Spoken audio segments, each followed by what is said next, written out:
So my goal with this is to essentially, especially after the George Floyd debacle, I feel like there's a very big gap between like social services, particularly the police department, and the civilian population, so to Okay. speak.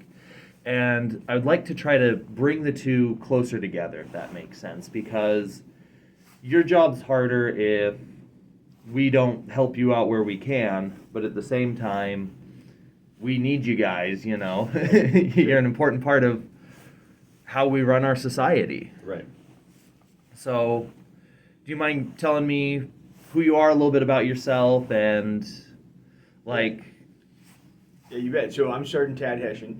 I've been in law enforcement for 24 years, been with St. Cloud for 22 years. I'm currently one of our supervisors in our community engagement division.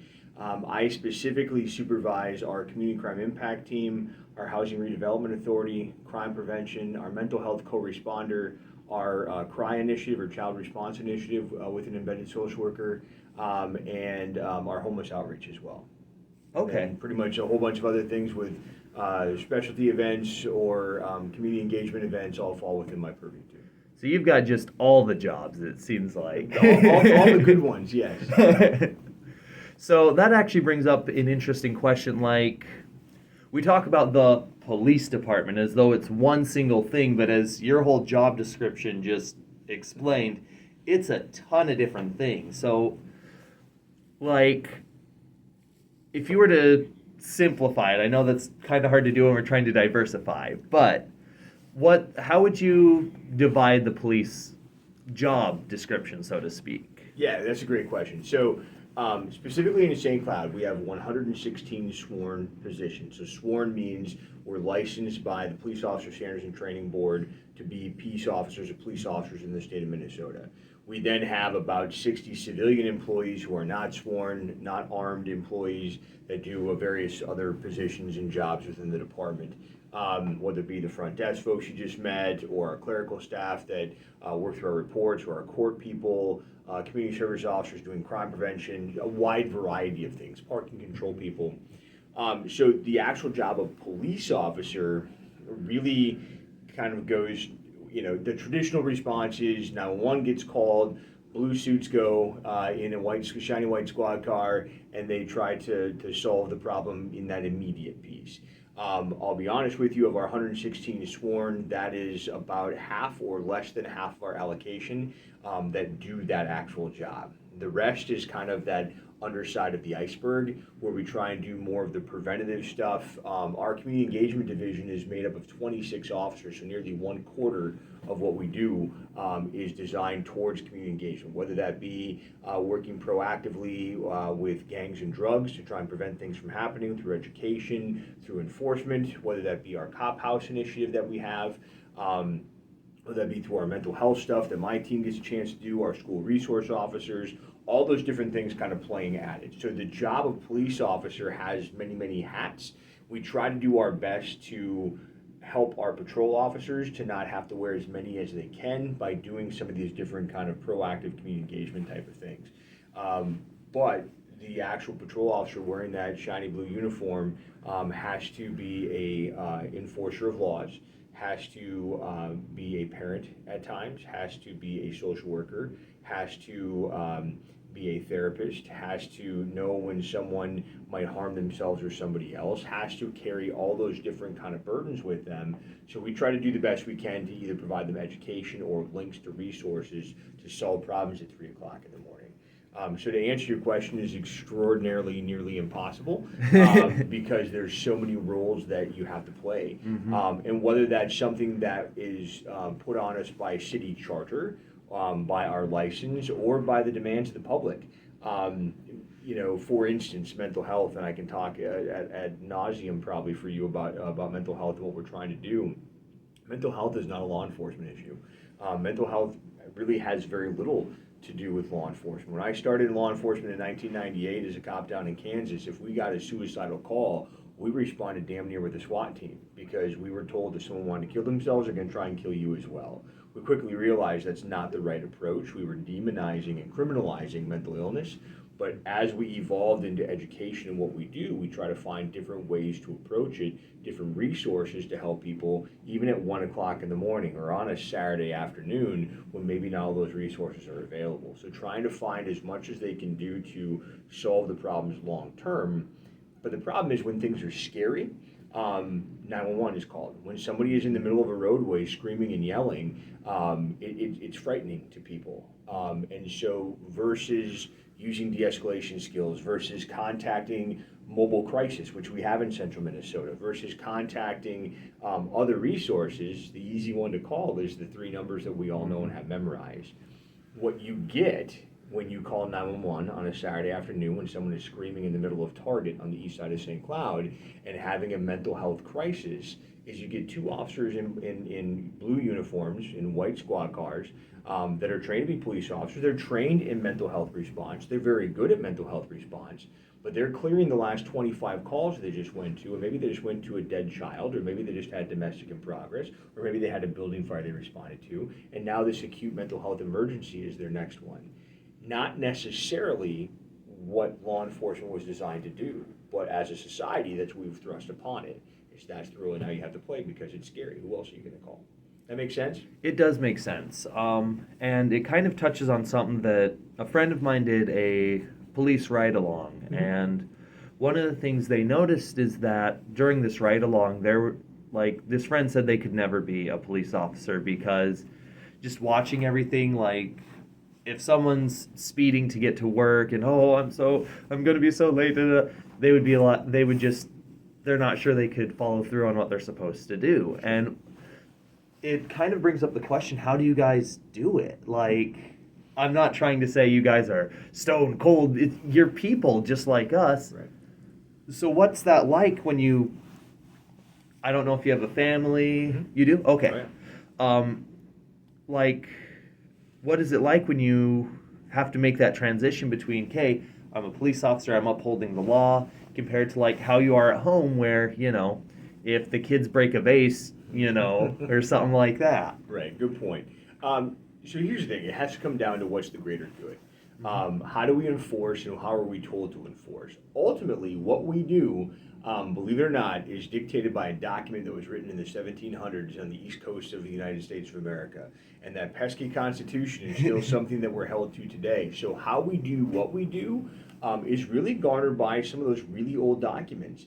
And then other Supreme Court decisions when it comes to, and you started the conversation with the George Floyd incident, and when it comes to conversations about what allows us to do what we do when it comes to use of force, when it comes to going against the Fourth Amendment or unlawful search and seizure, those Supreme Court decisions like Tennessee versus Garner, Graham versus Connor, all of those words that not a lot of people realize what they mean are embedded in our brains from the first day that we put on this badge. That we borrow this badge from the public that gave it to us, and we learn these types of things and why we can do what we can do. And then when we enforce the laws, the rules, what is the greater good and why we're doing that? So, stopping somebody for speeding. What's the greater good in stopping somebody for speeding? Trying to prevent them from harming themselves or somebody else because they're driving too fast and the road conditions are where they're at, or their schools or their stoplights. If you've ever driven in St. Cloud, no one ever blows a stoplight, right? So what we know is how do we use those abilities for us to prevent someone's movement, right? To stop them, turn the lights on, stop their movement, take their freedom temporarily away from them. How do we use that power, that legal power and authority that we're given to try and change behavior for the greater good? And so that's where it really comes into, now you're putting this into a human being who just left their home, maybe just had an argument with their significant other, they have a mortgage, they have bills to pay, they've got life, they've got a different education than maybe some other people do, and now you're telling this human being that this is what they're allowed to do. That's hard. It's really hard to make sure you have the right people doing that job. And for the most part, for 99% of all the police officers that are out there in this country, they do exactly what they're asked to do, what's asked of them by the public, to put the badge on, to keep it as clean as it was when you gave it to them. What we hear about are the 1% of officers that probably should have never been officers to begin with, that don't do it for the right reasons. Or at some given point, something goes off the rails and they start doing things the wrong way for the wrong time, at the wrong time to people that they shouldn't be. And those are some of the concerns that we fall into, right? And I don't want to dig down too many rabbit holes. I know you probably have maybe an agenda of how you want this conversation to go, but I also want to make sure that that we get out there that the vast majority of what we're doing every day, day in and day out, the general public has no idea because it turns out really good. It doesn't make a good news story. Right. In regards to an agenda, today I don't really have an agenda. Cool. The best way I found to learn is to jump in and to find out what your questions are. So today is me. I would love to develop some sort of agenda eventually, but today I'm trying to figure out how much I don't know and then go from there. So if you have anything that to you is like, this is the heart of what we do, this is what we want people to know, that's kind of the stuff I want to get to right away today. Because if that's the most important, let's make sure that we know it's the most important. Sure. So whether it's most important, I don't know, but you mentioned as far as the relationship between law enforcement and human services. And one thing is and I'm going to brag, and a lot of this may sound like bragging, and having been a member of a department in a different state, a different agency completely, I'm really proud of what we're doing in the St. Cloud and trying to create the box, not think outside the box, but create a whole new box. And so as far as a relationship with human services, what I get the chance to do is do a lot of kind of that outreach piece to it. So in 2017, we realized that there was an issue with mental health in central Minnesota, believe it or not, right? And so a bunch of higher-ups from Centricare, from all three counties, I don't know if you realize this, but St. Cloud is actually in 3 different counties, Sherburne, Stearns, and Benton, and that becomes a little bit of a pickle sometimes too. Those 3 heads of human services, Central Minnesota Mental Health Center, a bunch of big players got together and said, wait a second, we think we have an issue with mental health. So they broke that down and said, well, how do we help it? So they really specifically started looking first at mental health and veterans. They created Veterans Court. We got involved with it. So police officers, VA social workers, homeless outreach workers from the county, Centricare, all got together and said, when a veteran commits a crime, let's look at it a little bit differently and see if there's something else that's going on that we can help them with that. Cool. Set that aside. What else can we do for the general public? Well, we think we're dealing with the same people over and over, and nobody's talking about it. So how do we create this relationship of how we can say, how do we break down the HIPAA, FERPA, DUPA, right? All these different laws and start talking, because what we found out was we were dealing with the same person all together. St. Cloud Hospital is getting admits to the ER of one person, of multiple people. One person was going 15 different times for the same thing over and over. Mental health, physical health related to mental health, related to addiction. They had a caseworker through Central Minnesota Mental Health Center. They were going to detox a lot. They were getting arrested 5 times a month. They have a case manager through the county that wasn't talking to anybody else. We're all living in these silos, and nobody knew that we were dealing with the same person, because we all could put our heads together and go, wait a second. The reason that they're not being successful is they have a crappy therapist. They need a medical change when it comes to their meds. They need a change of group home, or they need to be in a group home, or maybe they should go to a chronic inebriate house so they can still satisfy that urge to drink, but we can still get them the services that they need, and they're not out in the general public. They're a little more confined, which is what some of them want, right? What else can we do to think outside the box? So part of the problem was, how do we communicate through that?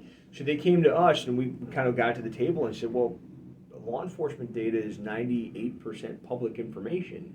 So we now, in the last 4 years, have what we call the community action team in 3 different counties. We do this 3 different times, and we release all of our in-custody data, which is completely public. So when someone goes to the hospital on mental health hold, which prior to 2018, we were averaging 1,100 mental health holds a year, just the St. Cloud Police Department. And we know the St. Cloud ER, not to anything that they did wrong, was holding longer than 2 hours, less than 10% of those people. It was a revolving door. We were expecting the same result, doing the same thing over and over again, which now we know is the definition of insanity. So we start talking about these folks, we have a universal release of information that all of us, there's like, I don't know, 9 different agencies that work together. This person signs the release of information with most of the time they do. We then brainstorm how we can help them, and it works. We no longer have people that are doing the 15 times a month interactions because we're collaborating with human services organizations. Yesterday, for instance, we had a gentleman who is a chronically addicted methamphetamine addict, has been homeless for a very long time. I had a nice conversation with his mom. Walked into his encampment, myself and a homeless outreach worker from Stearns County, provided him with some bus tickets that we get from Metrobus because they're amazing to work with, and try to find a long-term sustainable solution for him, because living in encampments and getting kicked out and shagged out just isn't working. That traditional approach of just throwing his crap away and going on to the next, that's just pushing the problem away and isn't helping to solve it long-term for law enforcement, for human services, or for that individual, which is the most important piece. So we went out, we started working with him, we helped fold up some of his stuff, we helped get him to a spot where he's at, had a good conversation with his mother, and slowly planting the seeds of, hey, we have some resources for you if you need to. Now tell me, is that cop work? Not necessarily, but it solves the long-term problem. So mental health not being a law enforcement problem, it's a community problem, and we're part of the community. You're paying my salary to help solve problems, to make scary things go away. So why wouldn't we jump on something like this? But we can't do it alone. 911 doesn't answer how we help people who are in crisis when it isn't necessarily a criminal thing. So we collaborate.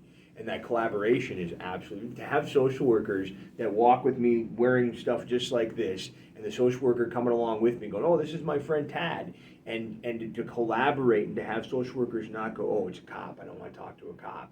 Create those differences really does work. We also now have, and actually next door is where I supervise a unit that's called the Mental Health Co-Responder. I have a therapist from Central Minnesota Mental Health Center that rides in a car 40 hours a week with one of my cops. They go to every mental health call, and their job is to do evaluations in the field to try and see if we can't come up with another way to help somebody that's not just lock them up in the ER, bring them to jail, bring them to detox. We looked at data, and using all of these community collaborations and working with human services, I have 2 social workers assigned to my unit. One is specifically for child trauma, and one is the therapist for kind of that more acute, immediate emergency. Looking at our data, our in custodies going to the hospital. So we take someone's freedom away from them when they say they want to kill themselves. We bring them to the ER by force. We bring them to the ER, and they have to see an evaluator. We have reduced from 1,100 a year in 2017, it slowly went down, and in 2021, the St. Cloud Police Department brought 554 people to the ER on a transport hold. It works. Collaborating efforts through human services by saying, listen, this isn't anything special we do. We're not trying to be this big Billy Badass, right? We're not trying to be on the law kind of thing and have badges this big. We're simply trying to collaborate to solve the long-term problem. It turns out it works. And that's kind of the fun thing, to be able to collaborate and do that. So when I hear, and what I hear you say is valid, where there seems to be a disconnect between human services and law enforcement. What I'm telling you is we just don't see it here, and that's the good thing. It's hard to hear sometimes because I know that's happening throughout the country. I know that happens in neighboring communities, right? I just don't see it happening here in St. Cloud. And part of it is when we had 3 days of rioting in June of 2020, after an incident that happened on the south side of St. Cloud, we had 3 days of unrest. We didn't have 100 like Kentucky did, or ongoing like Minneapolis does, unfortunately, because of those collaborations, because of those partnerships, because of that level of trust. I have a social worker walking side by side with me. She trusts me and I trust her. We're not going to judge each other. We're not going to harm each other. It works. And that is really kind of the crux of the message we like to get out here, is that we've tried to think outside the box. We try to create a whole different box, and turns out it's pretty successful. So it does sound like, though, that this is pretty unique to St. Cloud. Because like you said, there's other areas that don't do this nearly as well. Correct. So in regards to, like, if, let's say I move and I end up in somewhere where that sort of relationship between the multiple branches, whether it be mental health, whether it be, whatever else, if that doesn't exist, should that change how I react to law enforcement? I would say not necessarily, because I think all law enforcement officers, the training comes down to one, we're changing what we do when it comes to awareness for mental health. We're requiring we have to go through certain mental health training, whether it be for kids with autism or people that have Alzheimer's or somewhere in the middle. We're required to do that. We're required to go through training for cultural diversity. We're required to go through training now. This is new, right? And within the last 5 years, but for implicit bias training. We're required to do all of that stuff. So I would tell you, at least in the state of Minnesota, but I think throughout the country, the training is really starting to change. And when you have those mindsets of people kind of, well, I don't want to refer to them as Neanderthal cops, but that kind of bad guy, go jail kind of mentality, they don't have a place in law enforcement in the United States anymore. It's just not quite there. So the good news is when you do go to those communities that don't have it, there's still that baseline of training where implicitly they're supposed to be doing what they're doing. If they don't do what they're doing, there are recourses for that. There's internal affairs investigations, there's attorney general's offices where you can go to try and seek out, or there's statewide licensure, like we have posts, but other states have the statewide licensure for law enforcement. You can go to them to investigate any claims of any issues and things like that. So I think we're starting to put things into place so you should feel comfortable in any community you're in. Is that going to happen? No. People of color? Absolutely not. Why? Because it's been decades and decades of not necessarily this approach, right? Of a completely different approach where it was more of an us versus them mentality. And I think what we're trying to do is change that. Is that going to happen overnight? 100% no. As my gray hair will tell you, my time doing this job is starting to fleet a little bit. And so the hope is we can just leave it better than we found it. And that's kind of interesting that you mentioned that, the transitional period, because in St. Cloud at least, you were given dates, 2017 and stuff like that, which well predate the George Floyd debacle. I'm trying to figure out how to word this. I had it perfect just a minute ago, so bear with me. How recently are a lot of this stuff getting implemented, at least in Minnesota? Is it triggered by George Floyd, or is it stuff that was started before George Floyd and is just taking time to catch on, where you haven't weeded out all the Neanderthal cops? I think I might steal that phrase from you, because not to bash cops, but yeah. I do understand that there is that 1% or whatever of cops with that mindset, and that to some degree that used to be the mindset that was acceptable. Right. So one thing we're proud of is that we do predate that, right? The cop house predates George Floyd. The mental health efforts that we've done predate all of that. So all of those things, I know we started our mental health co-responder in March of 2020 as the pandemic was kicking off, right? But also predated that. Our other relationships do. I think other agencies were trying that. I don't know that all were, right? Which is why then statutorily, our legislators are starting to try and create different programs or different guidelines and guideposts.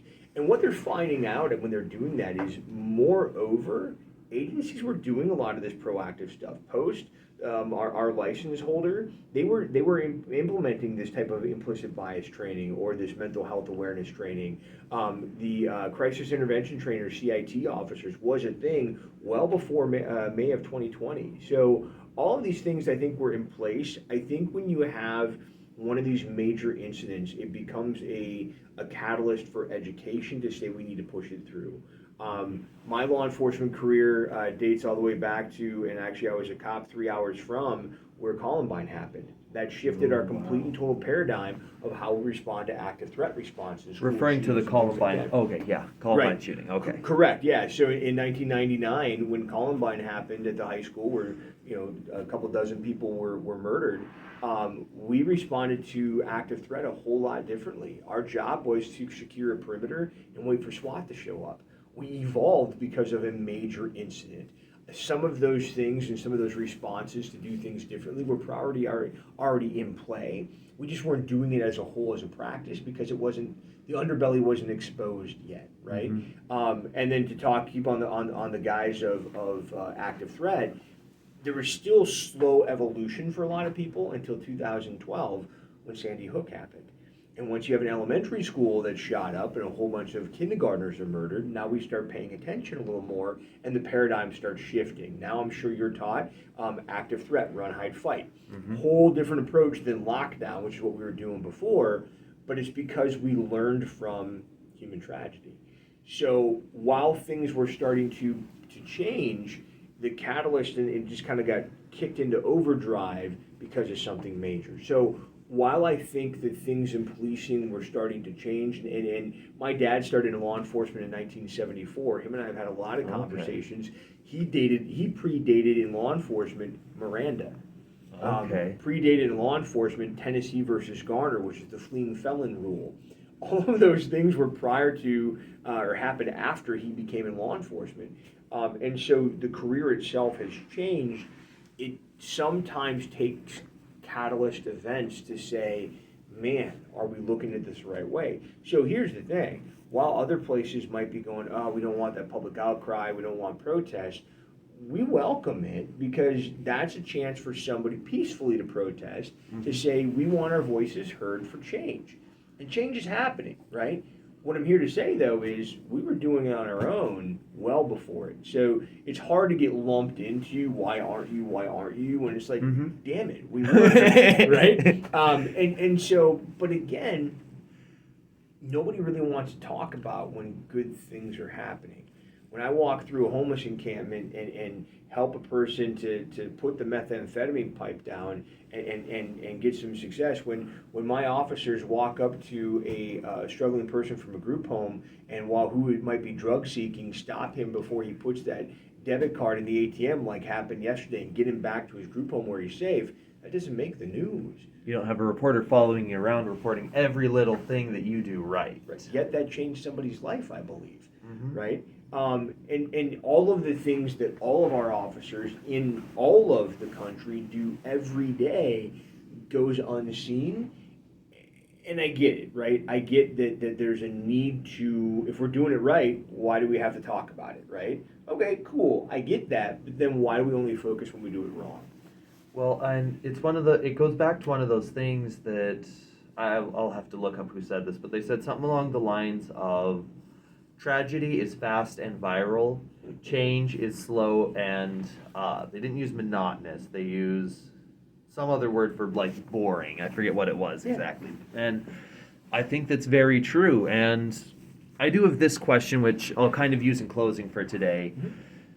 While we're waiting for that change to catch up, all those different changes that you mentioned and more, like oftentimes you'll hear stories about people who try to avoid the cops or evade the cops.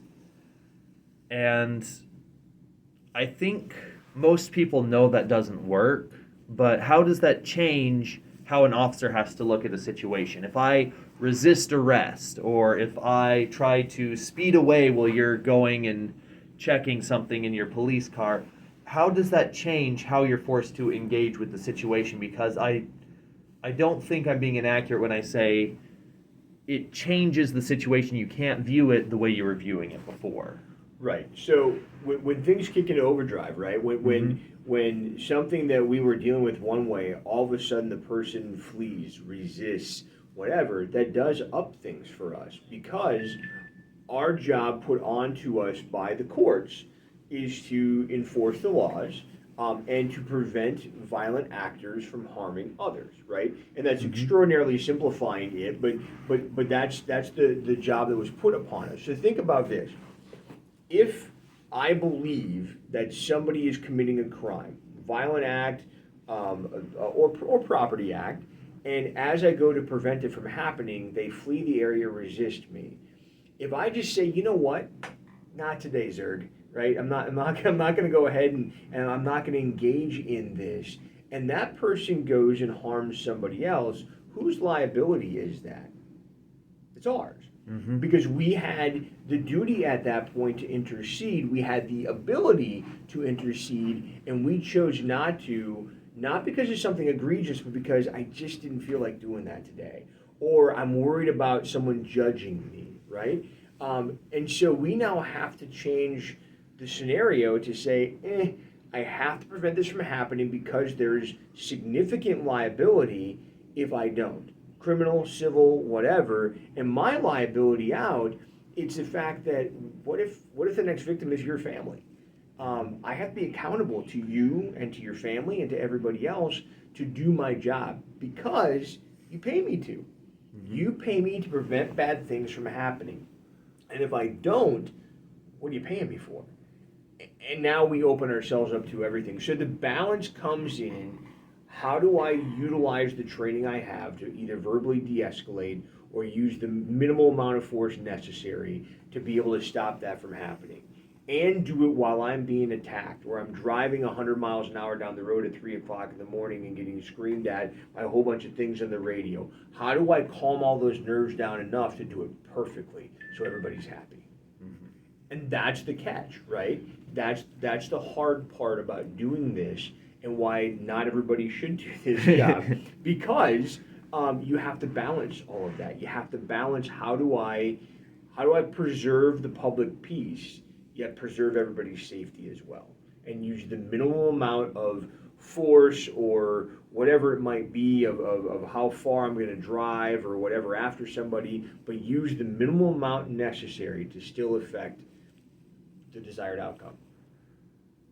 All right. Thank you so much for your time. This You're has very been huge. I came here to find questions, and I know as I'm going to be going through this, I've got so many. I look forward to talking more with you, and I once again want to appreciate your willingness to talk and your time for doing this, because to me at least, this is huge, and I hope it'll have a huge impact. Me as well. I appreciate the time. Thank you, sir. All right. Thank you.